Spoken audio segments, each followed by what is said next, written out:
Hello बच्चों, कैसे हो आप सब। उम्मीद करता हूँ आपकी प्रिपरेशन बढ़िया चल रही होगी।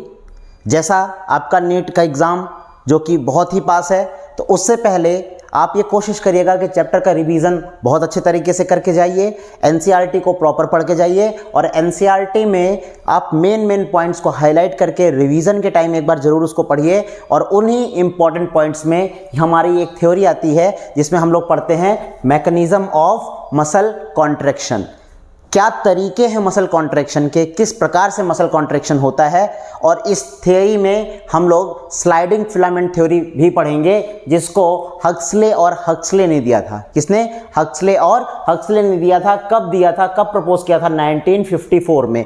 तो आपसे क्वेश्चन स्टेटमेंट बेस में यहाँ पर भी बन सकता है कि मैकेनिज्म ऑफ मसल कॉन्ट्रैक्शन जो है, इस थ्योरी को या यह तरीका जो है मैकेनिज्म ऑफ मसल कॉन्ट्रैक्शन, उसको देने वाले कौन थे? तो ए.एफ. Huxley and H.E. हक्सले 1954। और इसी थ्योरी को हम कहते हैं स्लाइडिंग फिलामेंट थ्योरी। ठीक है। मसल कॉन्ट्रैक्शन जब इनिशिएट होता है, क्या? मसल कॉन्ट्रैक्शन जब इनिशिएट होता है, मसल कॉन्ट्रैक्शन क्या है? हमें कोई काम करना है, हमें किसी चीज को उठाना है, तो हमें मसल को कॉन्ट्रैक्ट करना होगा, तो एक्टिन और मायोसिन के कॉम्प्लेक्सेस बनेंगे। ठीक है। मसल कॉन्ट्रैक्शन को अगर इनिशिएट करना है, तो इनिशिएट करने के लिए हमें क्या भेजना पड़ेगा? सिग्नल भेजना पड़ेगा।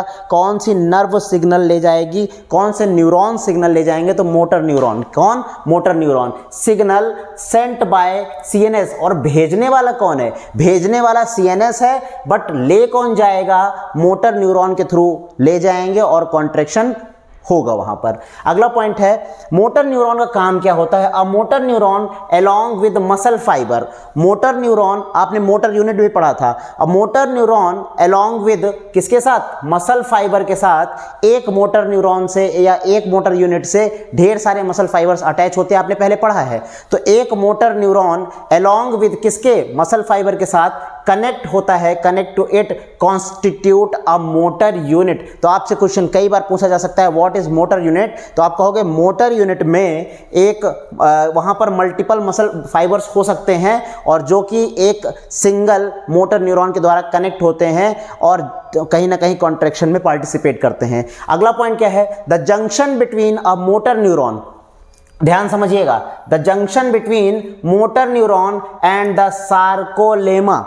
The junction between motor neuron and the sarcolemma. Sarcolemma क्या है? हमने कहा था मसल सेल है, और मसल सेल्स की जो मेम्ब्रेन होती है उसको हम बोलते हैं सार्कोलेमा। तो जो जंक्शन होता है, यानी हम कहें कि ये सार्कोलेमा की मेम्ब्रेन है और ये मोटर न्यूरॉन है, दोनों आपस में जब कनेक्ट होते हैं तो जहां पर कनेक्शन होगा उसको जंक्शन कहेंगे।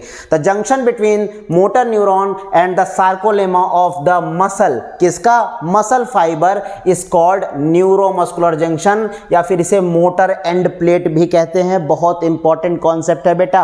मोटर एंड प्लेट पे क्वेश्चन पूछा जा सकता है, या फिर न्यूरोमस्कुलर जंक्शन पे क्वेश्चन पूछा जा सकता है यहां से नीट में। तो यह इंपॉर्टेंट पॉइंट है नीट के लिए। लिखा क्या है, मैं एक बार फिर से रिवाइज कर दे रहा हूं। The junction between motor neuron और सार्कोलेमा, यानी मसल सेल्स की जो प्लाज्मा मेम्ब्रेन होती है, जिसको आप सार्कोलेमा कह रहे हो। Motor neuron and sarcolemma of the muscle fibres जो आपस में कनेक्ट होते हैं और ये एक जंक्शन बनाते हैं, वहां पर एक जंक्शन बनता है जिसको कहते हैं न्यूरोमस्कुलर जंक्शन, या मोटर एंड प्लेट भी कहते हैं। As the calcium ion binds to actin filament. जैसे ही कैल्शियम आयन हमारा एक्टिन फिलामेंट के साथ बाइंड करता है, at the myosin binding site expose due to conformational change. Last term पे हमने ये पॉइंट पढ़ा था, हमने ये कहा था कि अगर कन्फर्मेशनल चेंज होता है, क्या होता है? कन्फर्मेशनल चेंज होता है। इसका मतलब ये हुआ कि जो टीपीसी है, TPC troponin binding site for calcium, जिसे आप टीपीसी कह रहे थे, वो अगर वहां पर कैल्शियम आके बाइंड करता है टीपीसी पे, तो जो एफ एक्टिन और जी एक्टिन पढ़ रहे थे, जी एक्टिन जो सर्कल थे और एफ एक्टिन पूरी यूनिट को कहते थे, तो उसमें क्या होता है? कन्फर्मेशनल चेंज होता है, जिससे एफ एक्टिन में प्रेजेंट जो जी एक्टिन है उसमें जो एक्टिव साइट्स है वो एक्सपोज हो जाती हैं, जिससे हमारा मायोसिन का हेड इस वाले साइट के साथ डायरेक्टली अटैच हो जाता है। तो सपोज दैट ये क्या है? जी एक्टिन है, और जी एक्टिन अभी ऐसा है, और जैसे ही यहां पर कैल्शियम आएगा, कैल्शियम आयन आएगा, तो कन्फर्मेशनल चेंज हो जाएगा।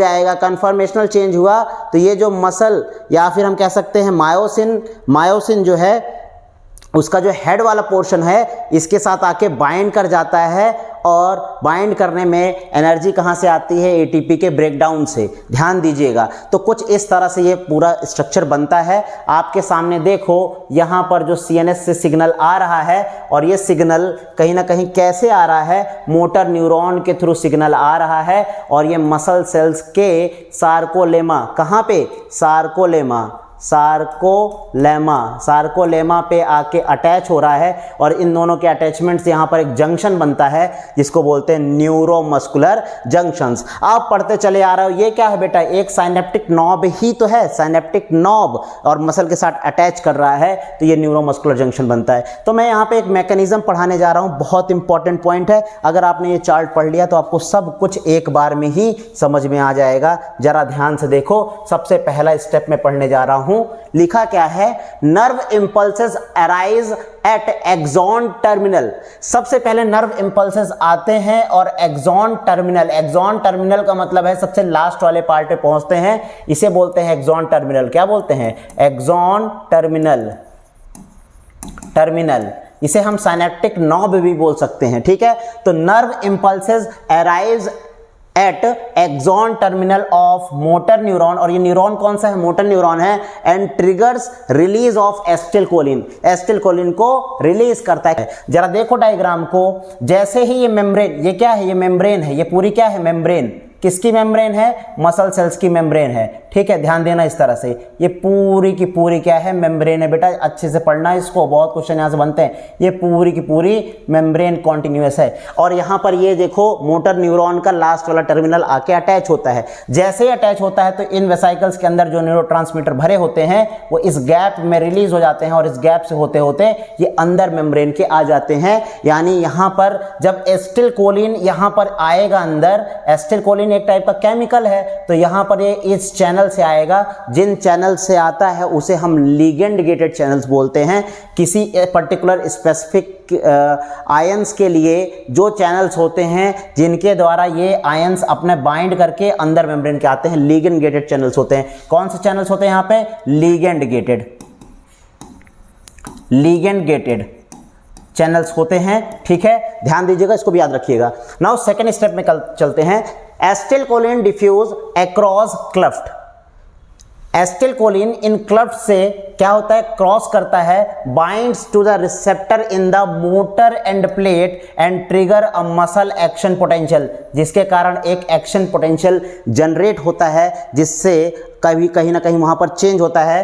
Acetylcholine esterase is in synaptic cleft destroy acetylcholine, so another muscle action potential does not arise. एक क्वेश्चन बन सकता है कि चलो मान लो एक सिग्नल यहां पर अंदर आ गया, बाकी बच गए, ये तो लगातार मेम्ब्रेन की पोलैरिटी को चेंज करते रहेंगे, इसलिए यहां पर एसिटिलकोलिन को तोड़ने वाला एक एंजाइम आता है, वो इस एक्सेस एसिटिलकोलिन को तोड़ देता है। जब ये तोड़ देगा तो अब कोई नया एसिटिलकोलिन मेम्ब्रेन के अंदर नहीं आ पाएगा unless more acetylcholine is release from motor neuron. अगला पॉइंट देखो क्या लिखा है, चौथा पॉइंट चलते हैं। Muscle action potential travelling along T tubules, ये इस तरह से यहाँ पर ट्यूब्यूल्स होते हैं जिनके थ्रू एक्शन पोटेंशियल आगे बढ़ते हुए चला जाता है। T tubules opens calcium ion release channels in the sarcoplasm reticulum which allow calcium ions to flood in the sarcoplasm. इस तरह से ढेर सारा, जब ये सिग्नल आएगा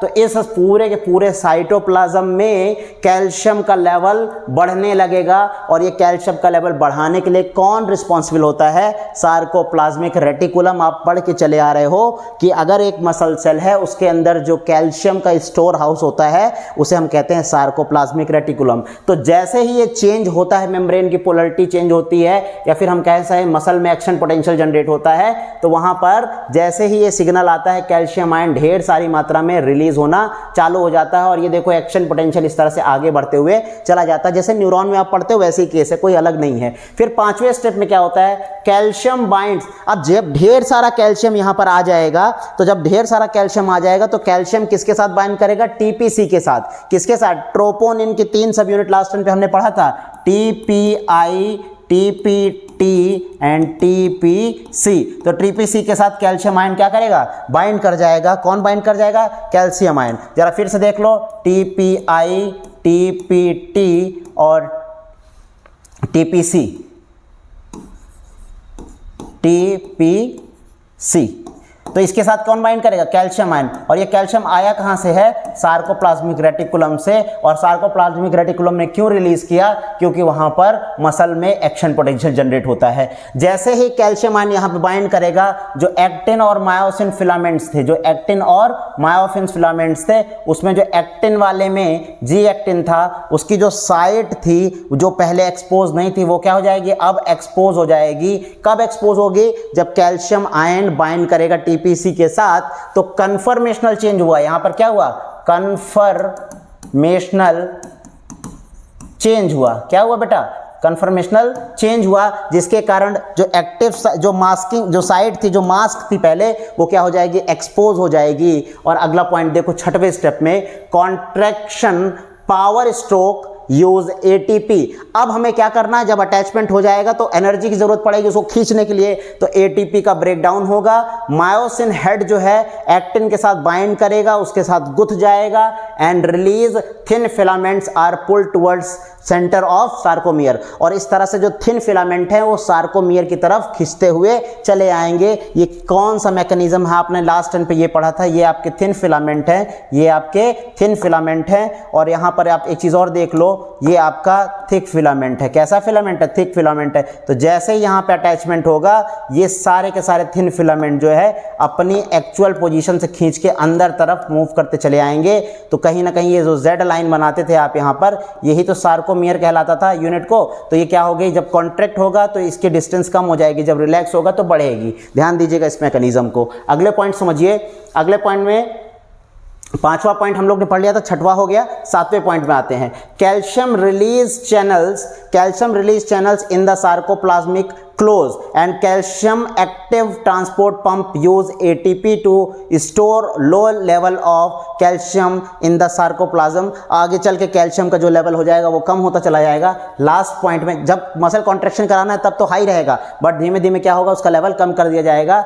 tropomyosin complexes sides back into their position, it blocks the myosin binding site.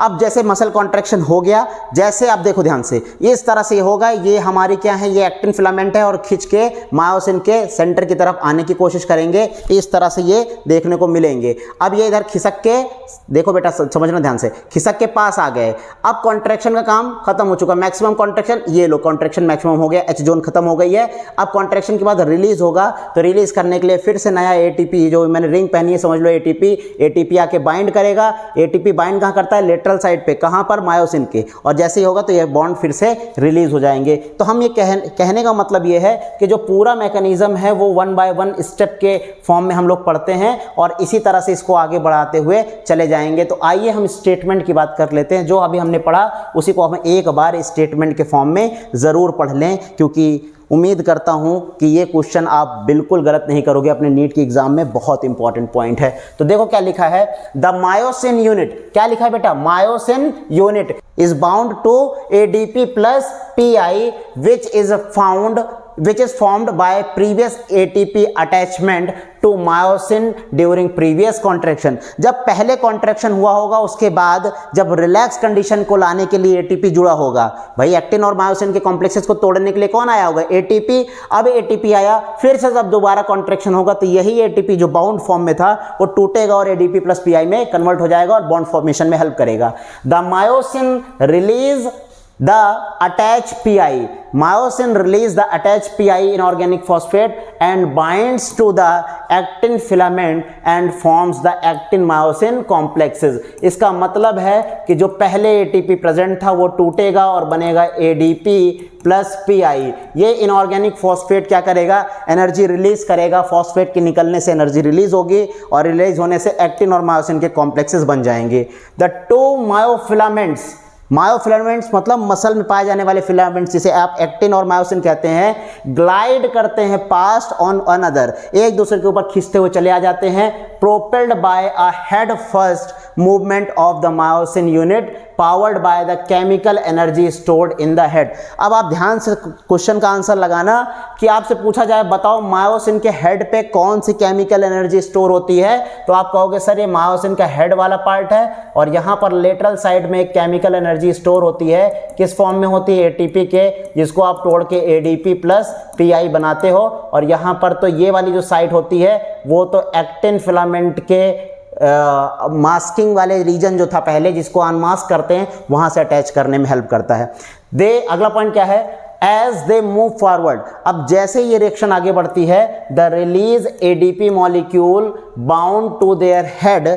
To stop this movement, halt करने के लिए ATP molecules bind to myosin head, thus break the bond between myosin and actin. तो आप question का answer लगाना कि जब myosin के लेटरल साइड की बात किया जाए कौन अटैच होता है, तो एटीपी। कैसा होता है? केमिकल एनर्जी के फॉर्म में होता है। किसी भी एक्टिन और मायोसिन के कॉम्प्लेक्सेस को तोड़ने के लिए हम किसका यूज करते हैं? एटीपी का अटैचमेंट कर देते हैं। बॉन्ड फॉर्मेशन में किसका यूज करते हैं? कैल्शियम का और एडीपी प्लस पीआई का। ATP molecules are not decompose into ADP plus PI with the release by this reaction stored in the myosin head ready to use for the next cycle. अब आप बताओ मुझे एक question का answer दो। हमने कहा कि एक्टिन और मायोसिन के कॉम्प्लेक्सेस बन गए, तो बताओ क्या रहा होगा? एनर्जी का फॉर्म कौन सा रहा होगा? एडीपी प्लस पीआई रहा होगा। फिर इस बॉन्ड को तोड़ना है, इस बॉन्ड को तोड़ना है। जब तोड़ना होगा तो यहां पर कौन आके बाइंड करेगा? एटीपी आके बाइंड कर गया। कौन बाइंड करेगा? एटीपी। अब ये एटीपी, बट जब पहले रिएक्शन जो चल रही थी जिसमें एडीपी प्लस पीआई बन रहा था, उसके बाद जब रिएक्शन को इनको अलग करते हैं तो वहां पर एक एंजाइम भी बन जाता है साथ में, जिसका नाम होता है इसको एटीपीएज। एटीपीएज क्या काम करता है? ये जो नया, जब हम दोबारा बॉन्ड बनाएंगे तो इस एटीपी को तोड़ने का काम करता है, जिससे फिर से बॉन्ड फॉर्मेशन हो सके। याद रखना, इस चीज़ों को भूलना नहीं बेटा, बहुत इंपॉर्टेंट पॉइंट है नीट के लिए, आप भूलना नहीं। आपके बोर्ड एग्जाम में भी मसल कॉन्ट्रैक्शन के लिए क्वेश्चन बनते हैं, तो आप याद रखिएगा।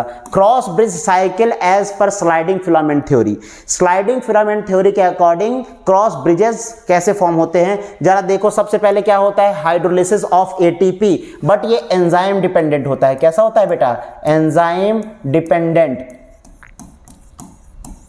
एंजाइम डिपेंडेंट होता है। नाम बताओ? एटीपीएज।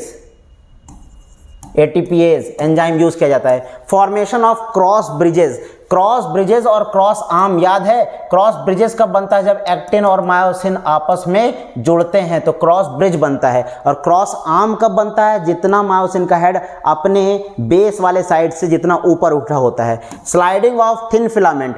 अब क्या होता है? थर्ड स्टेप में थिन फिलामेंट स्लाइड करता है, और ऐसे कंडीशन में जब स्लाइड करेगा थिन फिलामेंट पास खींचा जाएगा तो एटीपी को तोड़ के एडीपी प्लस पीआई में कन्वर्ट किया जाएगा।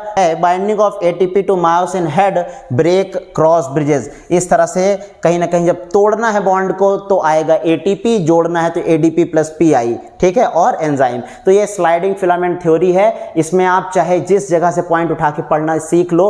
आप देखो यहां पर बॉन्ड तोड़ा गया है तो एटीपी ऐड है, बट जहां बॉन्ड जोड़ना है वहां पर एडीपी प्लस पीआई है। और देखो इस तरह से कॉन्ट्रैक्शन होता चला जाता है। अगला देखो, myosin head bind to actin forming cross bridges. तो आप पूछा जाए क्वेश्चन कि क्रॉस ब्रिज कब बनता है, तो आप कहोगे जब एक्टिन और मायोसिन दोनों आपस में जुड़ जाते हैं, बाइंड कर जाते हैं, उनके बीच में जो ब्रिज बनता है उसे कहते हैं cross bridging formation.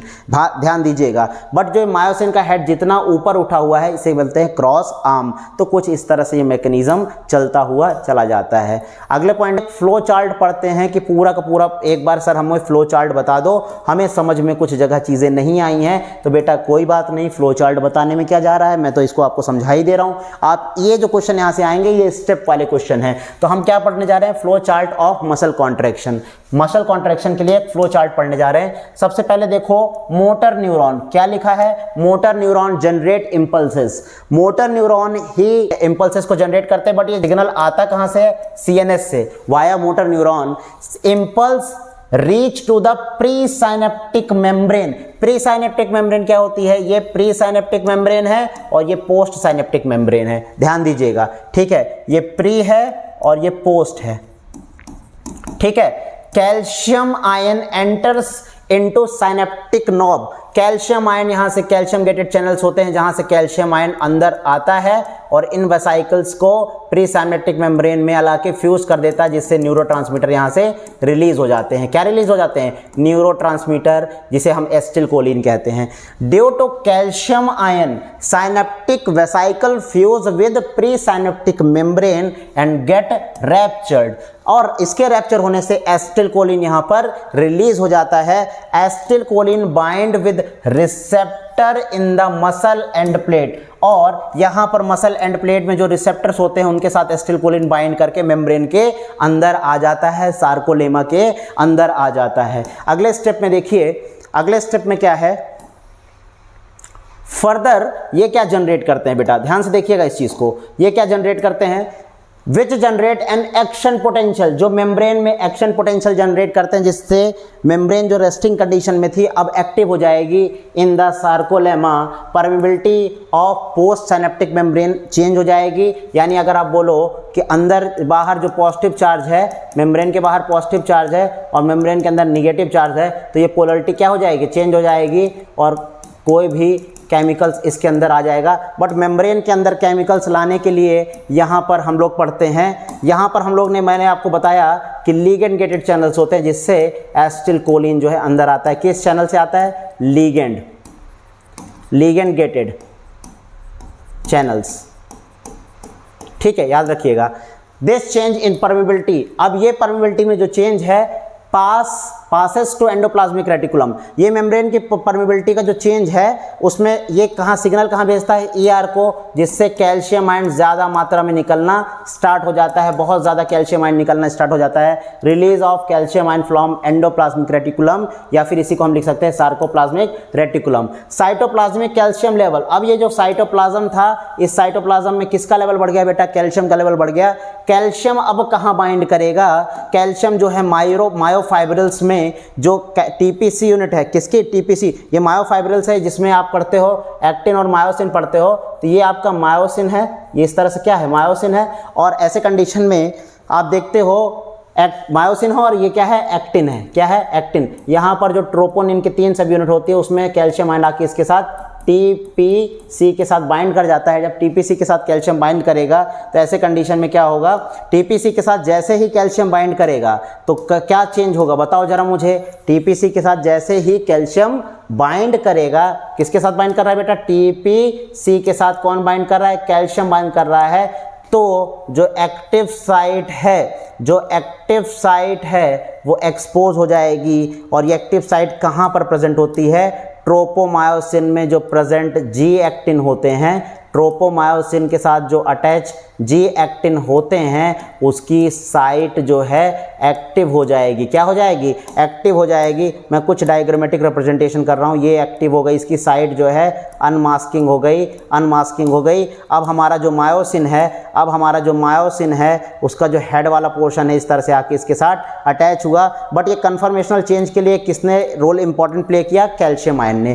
Calcium binds to troponin C, change the orientation of tropomyosin. ये ट्रोपोमायोसिन का जो ट्रोपोमायोसिन है, ट्रोपोमायोसिन, इसका ओरिएंटेशन चेंज हो जाएगा। क्या चेंज हो जाएगा? ओरिएंटेशन। क्या चेंज हो जाएगा? ओरिएंटेशन चेंज हो जाएगा, कन्फर्मेशनल चेंज होगा। Remove the masking of active site, जिससे ये एक्टिव साइट के जो मास्किंग, यहाँ पर क्या है? मास्किंग है, यहाँ पर मास्किंग है और यहाँ पर मास्किंग नहीं है। ये कैसा है?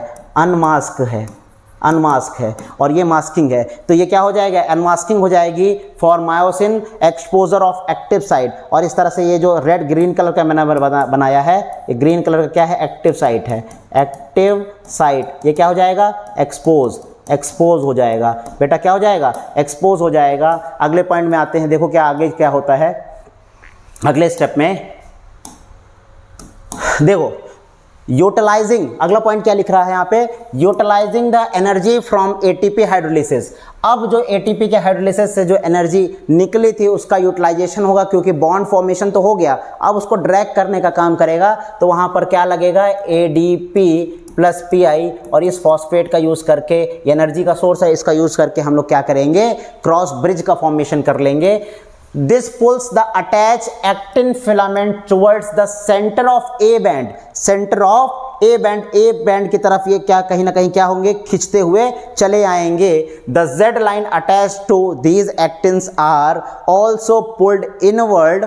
ठीक है, thereby causing a shortening of the sarcomere. अब ध्यान देना, ए बैंड क्या थी बेटा, बिल्कुल मत परेशान हो, बहुत इजी है. ये मायोसिन है और मायोसिन को एनाइसोट्रोपिक बैंड बोलते हो, तो ये क्या कहलाएगा, ए बैंड कहलाएगा. क्या कहलाएगा, ए बैंड. और ये बीच वाला हिस्सा जैसे एम लाइन बोलते थे, क्या लाइन बोलते थे, एम लाइन. और इसी तरह से आपने लिखा था कि ये हमारा एक्टिन फिलामेंट है. क्या है, एक्टिन फिलामेंट है, एक्टिन फिलामेंट है. तो बताओ एक्टिन फिलामेंट अपनी तरफ से इधर शिफ्ट करेंगे. जब इधर शिफ्ट करेंगे तो बताओ कौन सी जोन खत्म होगी, सर एच जोन खत्म हो जाएगी मैक्सिमम कॉन्ट्रैक्शन में. और ए बैंड क्या है, क्या लिखा है, फिर से देख लो. This pulls the attach actin filament towards the A band. A band मतलब इधर को खिसकेंगे. आगे कंडीशन क्या है, जो Z लाइन थी, जो यहाँ से Z लाइन है वो भी कहीं ना कहीं खिसक के इधर को मूव करेगी, आगे की तरफ बढ़ती हुई चली जाएगी. अगला पॉइंट देखो, जो लेंथ शॉर्ट, जिससे लेंथ जो है कम हो जाएगी. Sliding of actin filament over the myosin filaments towards M line, centre of myosin की तरफ ये कहीं ना कहीं खिसकते हुए आगे बढ़ते चले जाएंगे. और at last during contraction, NEET का बहुत ही इंपॉर्टेंट क्वेश्चन है ये, यहाँ से नीट का क्वेश्चन बना है और ये वेरी इंपॉर्टेंट है, वेरी इंपॉर्टेंट पॉइंट है नीट के लिए. ड्यूरिंग कॉन्ट्रैक्शन, जब आप कॉन्ट्रैक्शन कर रहे हो, एक्टिन मायोसिन के कॉम्प्लेक्स का फॉर्मेशन कर रहे हो, तो क्या क्या चेंजेस देखने को मिलते हैं. A band retain its length.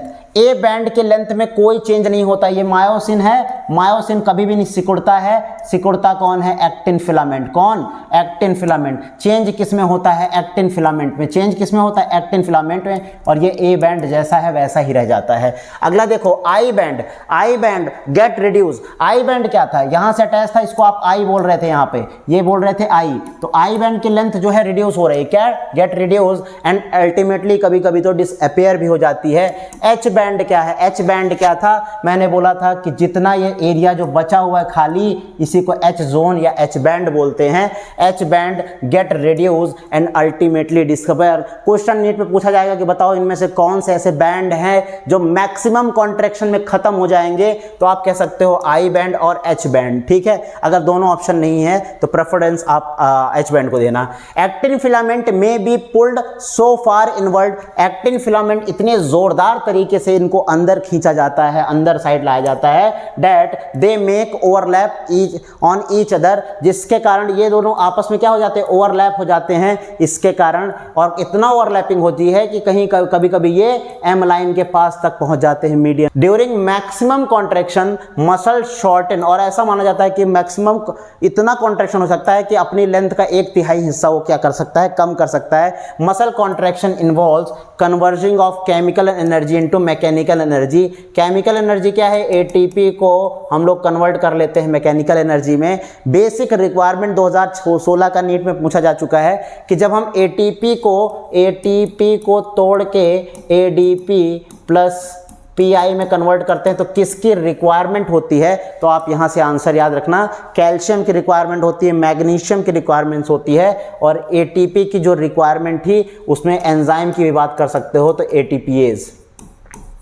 ATPase की भी रिक्वायरमेंट होती है. इस तरह से हम सारे के सारे मैकेनिज्म को पढ़ लेते हैं. ये वही कंडीशन है कि मैक्सिमम कॉन्ट्रैक्शन कब होगा, मिनिमम कॉन्ट्रैक्शन कब होगा. तो ध्यान से देखो, कंडीशन फॉर रिलैक्स स्टेट. जब आपकी मसल रिलैक्स कंडीशन में है उस समय देखो आपको सब कुछ दिख रहा है. आपको यहाँ पर आई बैंड भी दिख रहा है, ए बैंड भी दिख रहा है, आई बैंड भी दिख रहा है, आपकी ये जेड लाइन भी दिख रही है या जेड डिस्क भी दिख रही है, एक्टिन फिलामेंट भी दिख रहे हैं, मायोसिन फिलामेंट भी दिख रहे हैं, एच जोन भी दिख रहा है और एम लाइन, सब कुछ दिख रहा है. ये कौन सी कंडीशन है, रिलैक्स. क्वेश्चन लगाते समय ध्यान देना कि यहां पर क्या लिखा है, रिलैक्स लिखा है या कॉन्ट्रैक्टेड कंडीशन लिखी है. बट जब इसी चीज को आप ध्यान से देखिए, दूसरे डायग्राम में चलते हैं, कंडीशन फॉर कॉन्ट्रैक्टेड स्टेट. तो बताओ कॉन्ट्रैक्शन अगर हुआ है तो जरा देखो ध्यान से, अगर आप पहचान पा रहे हो, ये देखो ये इधर शिफ्ट कर गया है, ये इधर खिसक गया है, ये इधर खिसक गया है, मतलब ये एक्टिन फिलामेंट एम लाइन की तरफ आ रहा है, एम लाइन की तरफ, और कभी कभी तो इसको टच कर जाता है. आई बैंड जो पहले यहाँ पर पाया जाता था वो अब खिसक के यहाँ पर आ गया है और सार्कोमियर पहले से ज़्यादा छोटा हो गया है। एच जोन तो बिल्कुल ख़त्म ही हो गया। एच जोन क्या था, एक्टिन फिलामेंट यहाँ तक थे तब ये यहाँ पर एच जोन लिखते थे, बट एक्टिन फिलामेंट ओवरलैप कर गए हैं एक दूसरे को, तो एच जोन यहाँ पर फिनिश हो गई है। क्या हो गई है? फिनिश हो गई है।